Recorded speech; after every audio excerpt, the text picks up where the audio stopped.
Hello mask fans, Darren here again with another video. We're about halfway to Halloween, and as I stated in my last video, I want to do a video on Frankenstein masks. So I pulled what I think I found all my Frankenstein masks from what I have in my collection. So let's go through various ones and see the differences, see which ones are the best, and see which ones you can still get today. Alright, so let's start back in history. We're going to work our way forward up to the present time. So back in the early 60s at Don Post Studios, Don Post sculpted the first Frankenstein mask. It was sculpted by Pat Newman and probably is considered one of the quintessential masks today, because I don't think any mask I have seen has captured the life of the Frankenstein's monster that Pat Newman did when she sculpted it. And these are the copies of it today. I got one right here, which is a 1980s copy, which is in terrible condition. But this is the Pat Newman sculpted Karloff Frankenstein. And so this one is in absolutely miserable condition. But this mask has been used numerous times throughout many haunted houses to represent Frankenstein. And it is a beautiful representation of Frankenstein. It fits pretty snugly on the head. However, as you can see, it is a true likeness to the Frankenstein's monster played by Karloff in the early 30s. So fast forward then into the 90s, we have a re-sculpt and reissue of that Don Post mask, retooled by Darren Perks. And this was released in the late 90s through Don Post, mostly through Morris Costumes, I think, where most of them came from. And this is the same mask, just retooled. This is a smaller version, but absolutely cast thick as a daggum tire. The problem with these masks, with this one and the Glenn Strange version, is that they started to rust.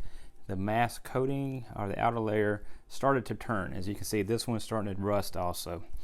No one can quite figure out why they did it, if exposure to UV light caused the rusting or whatnot, but it does come off. It does take some work, or you can just actually get these repainted. When I got this one, I had the box with it too, but through the series of army moves, it just became too cumbersome to keep it in a big, about a box, 1 foot box. Anyway, this is the resculpted issue of the Glenn Strange Frankenstein. Now you fast forward back into about 2013, I think it was. Don Post, which was sold out to Paper Magic Group, wound up closing its doors for good. So when that happened, the warehouse of molds was sold off. And luckily for us monster fans, particularly mask collectors, a lot of the collectors jumped in on the molds to salvage them and put them in their collections. And one person that did that was Pete. Pete bought a bunch of the good classical molds and has been reintroducing one-offs on these masks through his website at thedevilsworkshop.com. And these artistic renderings that Pete does are absolutely fantastic. And I got two versions here. I got a Karloff and a Glenn Strange Frankenstein. So the Karloff, this one is part of the C.A. Reed tribute, which you can see behind me with the other two, the threesome that he did. And he painted these to represent the C.A. Reed Halloween die cuts that were poster size Halloween posters that you could get at Kmart and Walmart at the time. So he painted these in that scheme. And this Frankenstein is absolutely gorgeous. The hair is thick and the paint is just absolutely perfect. Blue and purples and great eyes. So this is probably the best of the threesome that I have for the Karloff Frankenstein, is the C.A. Reed tribute by Pete at the Devil's Workshop. Now, also one that Pat Newman sculpted was the Glenn Strange Frankenstein, which is another. This one's through the Devil's Workshop also, which was a custom order that I had through Pete. He has the mold that he bought through the warehouse sell-off that he has. And this one is off the master mold. It's a much thicker version than what you have at the Post, but I asked Pete to put some of the green hair on it like in the Famous Monsters magazine. And this mask came out gorgeous also. Again, this is another very, very thick pull. This mask will stand up on its own. But this is the only Glenn Strange Frankenstein that I have, which was made famous more so in the film Abbott and Costello Meet Frankenstein. I think it was the name of the film, comedy with Abbott and Costello. It had, Bela Lugosi and Lon Chaney as the Wolfman in it. Anyway, the Glenn Strange Frankenstein. This is another one of those masks that I keep out year-round just for display purposes because it is a phenomenal mask. Pete does fantastic work. Check him out, devilsworkshop.com. All right, so when the Universal license was sold into Elusive Concepts, I think it was, with Mario Chido, in the 90s, we got this version of Frankenstein, and then we also had the Wolfman and others. So the thing is, these are ginormous masks. The other thing with these masks, the latex is not as good quality as the Don Post, and they tend to rot away. And this one I use outside during the Halloween, so you can start to see he's starting to have some weathering on them and some cracking. But these masks from the 90s are getting hard to find because they are rotting at this point. If you find them on eBay, you'll see a lot of rot with them. But overall, not a terribly bad sculpt. It's just really big, and it's hard to work with a big mask when you try to make a life-size Halloween mannequin. I used this one last year on our Frankenstein pop-up pneumatic, and it just didn't work really well. It's just too big, so I wound up doing something different. So Mario Chidos. All right, so then we fast forward another 15 years without good Frankenstein mask, and then lo and behold, in 2014, 15, I think it was 2015, maybe 16, yeah, 2016, Target offered a Frankenstein mask, and this is Target's version of it. Just a simple black latex painted, stifled with green paint. Not terrible, not great, but for $20, I guess you get what you pay for. So that was Target's version of a Karloff Frankenstein in about 2016. And then, of course, throughout the years, you've had ripoffs. And I'll continue on with this. This is, I think it was a Fun World Frankenstein, made in Japan. Not a bad one. This one's got some issues going on I need to fix. But this mask didn't have neck bolts, but, reminiscent of both the Frankensteins here. As you can see, the likeness is clearly a Karloff Frankenstein. I'll probably wind up using this one outside this year. I'll patch this with some latex. Anyway, I think it's a Fun World Frankenstein. I don't know a whole lot about them, but bought them with the intention of using them outside. So stitching, classic head bolts over the brain, and the classic right side scar. All right, so those were probably all the Frankenstein masks I have, but then other mask companies started doing their own versions of a Frankenstein Monster. So let's jump back to the 80s, and we're going to talk about Distortions Unlimited. This is Distortions Unlimited's Frankenstein mask called Experiment. It was offered from 1986 through 88. And it's a very, very difficult mask to find, actually. You don't see a lot of these floating around. Overall, however, this is a great sculpted mask. It fits true to form.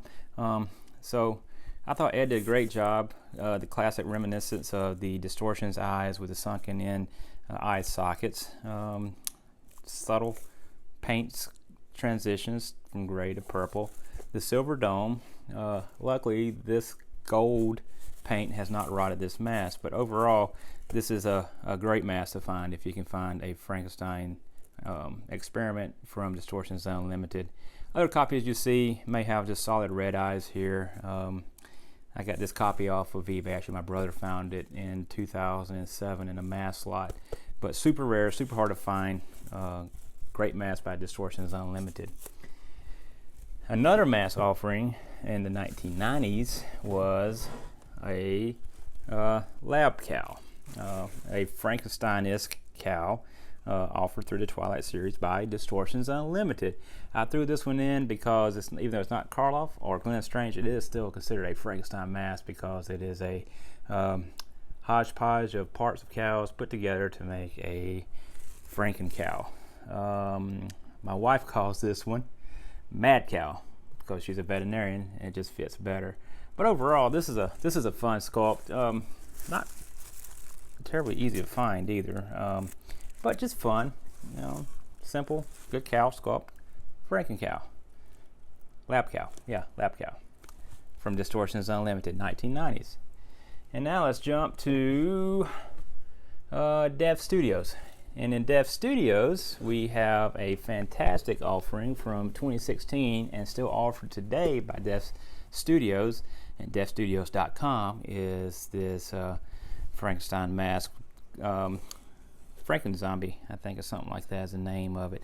This was sculpted by the late David Smith, a phenomenal sculpt, phenomenally painted by Death. And again, if you go to DevStudios.com, the pictures you see on the website is going to be the picture of the mask that you receive. Jeff does absolutely phenomenal work and stands behind his work. And no other mask company, for some independent ones like Darkside and Devil's Workshop, can compete to what Jeff is doing at Death Studios. Clearly a Karloff inspiration. So this one is just a great mask through DevStudios.com. Check them out. All right, so I think the last one I have is a traveler's version of Frankenstein, kinda, a Frankenzombie. I use this one a lot at Halloween too. I got 2 of these in the collection. But a simple collection mask here for Frankenstein. The hair is sewn in. It's not going to go anywhere, even though the hair is sculpted in. Most of these came through, I think, Morse. But I consider it a Frankenstein mask, even though it does not have neck bolts. It does have the head bolts and some hardware on its scar. Just a fun paint scheme, bright orange, kind of oversprayed, just kind of what you get in Walmart. It's just a good vintage looking piece. So that's that Frankenstein. And then you got the top stone versions of Frankenstein. And this is one of the Kmart offerings. Simple new skin Frankenstein mask. I use this one outside, so he's starting to show some weathering also. But clearly, head bolts, hardware, scars on the side, scar on the right side of the head. Fun for cheapy creepy right there. So there we have it, gang. The Frankenstein mask across the years. Don Post, Distortions Unlimited, whoever made this, Death Studios, and DevilsWorkshop.com. Fantastic mask through all of them. And I'll show some pictures at Halloween of our Frankenstein display with all the switches and whatnot. And I'll post one video here of what we do with our Frankenstein mask at Halloween. It's a pretty good setup. So comment below. Let me know which ones you think are your best ones. I think it's going to be this guy right here because he's just phenomenal. Even though Glenn's is also a good one. So have a great Halloween coming up. We're about halfway there. It's 15 October 2020, and we got 2 weeks till Halloween in the COVID environment. So next video, I'll probably do some zombies. So have a safe Halloween. Stay safe out there. Take care, mask friends. Have a good one. Bye.